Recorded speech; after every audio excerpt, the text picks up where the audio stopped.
Hi there, we are currently in a small little apartment in Franklin, Tennessee that's it's called The Cottage, and it's actually Peter Furler's cottage.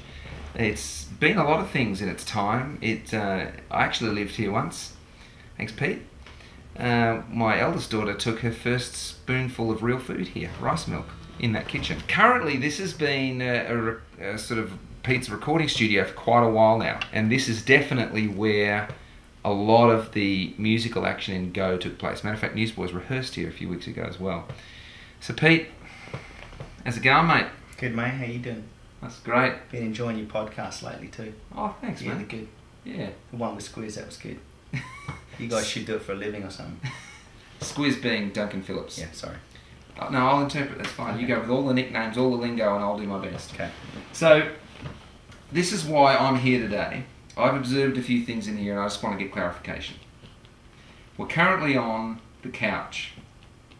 I'm known for my intellect. Yeah. And that's how I can tell this is a couch. Before we go any further, there's a dog over your right shoulder. Well, actually, it's not really a couch.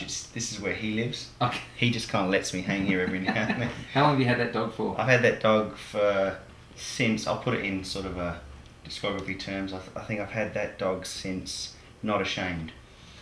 And for those people tuning in who are unfamiliar with the Newsboys catalogue, and shame on you for not downloading it before you even saw this, but we're talking 1992? Yeah. So how long's that? 14 years. He's 14 years old now. Wow. He's actually a French supermodel. Really? Yeah, he is. Yeah. Right now he's wearing Derelique. Yeah. Is he really? Yeah. And what's his name? His name is Bull. Bull. Yeah. B-U-L-L. Yeah, easy to spell. Just straight to the point. Bull. Bull. He hasn't listened for 15 years. Really? He's not going to start now. Fair enough. Okay, so this is what I've observed that I've actually mentioned in interviews, because people ask me, about the record, and what I say is, Peter's not like sitting there going, okay, what's this record going to be about? It's much more instinctive than that. But I believe that this couch and that little area behind us there, which is kind of like a little mini songwriting, demoing area, this area and that area been quite instrumental. Yeah. So what happens in this area on the couch besides Bull's sleeping place that he shares with you? Well, I like to read. Yeah. So I'll come out here, a lot, and just kind of sit here and read for a bit, whatever. Seems to be more exciting than what's on TV, except for your podcast, of Thank course. you. And then I'll just, and then I usually sit at that chair there, and I'll put headphones on and just start playing, and see what comes.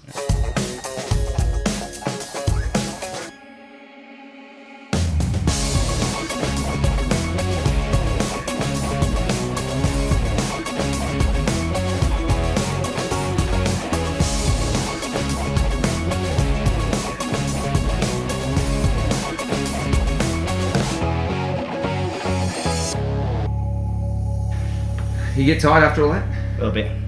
That's really it. There's not much more to it than that. And sometimes what you've been reading comes out there, and sometimes it doesn't. Sometimes it comes out, years later. I don't know, but that sort of seems to be it's kind of like the process, Okay, what have we got here? William Carey. Yeah. Whose name made it into the song The Mission. Yeah, he did. There you go. See, it works. See, that's what I'm trying to say. I knew there was a correlation between here and over there. Yeah. But The Mission, am I correct in saying that, like, I heard a demo that you described of how you recorded it, and I want to hear that story again. I was up in at the previous house that I used to live in, and I was in the bonus room, which I'd sort of turned into a studio, and we ended up cutting Step Up to the Microphone there, the whole record, in this bonus room in this house. But before that, it wasn't a studio. It was just a regular kind of playroom that people have in their houses, and so I had a drum kit set up. And so I had a drum kit, a bass guitar, and a guitar. And so what I'd do is there was no one else around, and so I was usually late at night, so I'd have to play all the instruments, and I was mainly a drummer, so I would get a click track and I would run it. The click track is like a metronome to keep me in time. And I'd play the whole song in my head, along with the drums.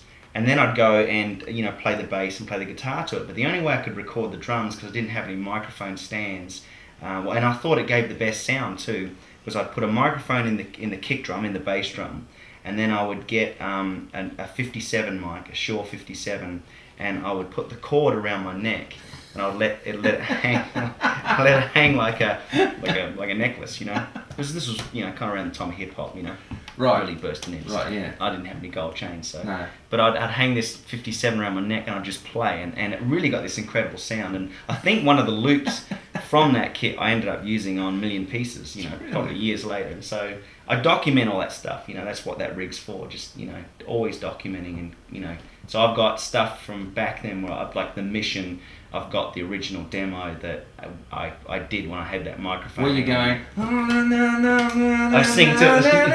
Yeah, that one. Yeah, that's the one.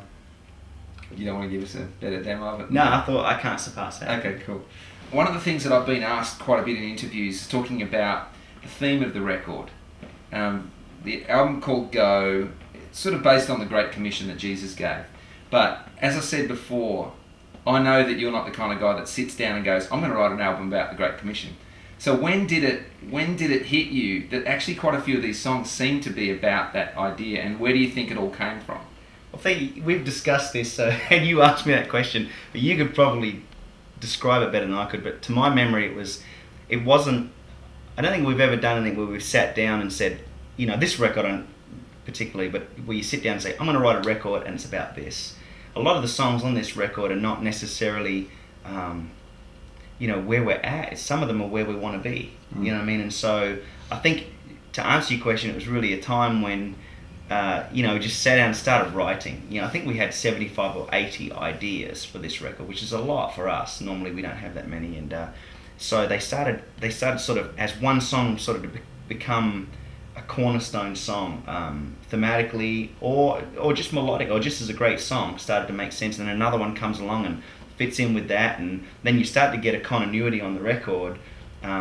It's kind of like you put your head down, you're working, you're recording, you're writing, you're out here for many hours, and you're at the studio, and then you kind of put your head up and you look back and you go, hey, this is turning out to be this. It's like the story starts to tell itself. And this record, Go, was a record that we did sit down and purposely say, we're going to write a record about the Great Commission. It just happened. And so it happens with a mixture of all these things, all of us working together, and what we're reading, and who we're hanging out with, and the churches that we go to, and the places that we see around the world, and the things we see happening outside of the Western world, and playing in front of 15,000 Muslims in Marrakesh, Morocco, the New Age Festival on the Sea of Galilee. These things begin to affect the way you see the world.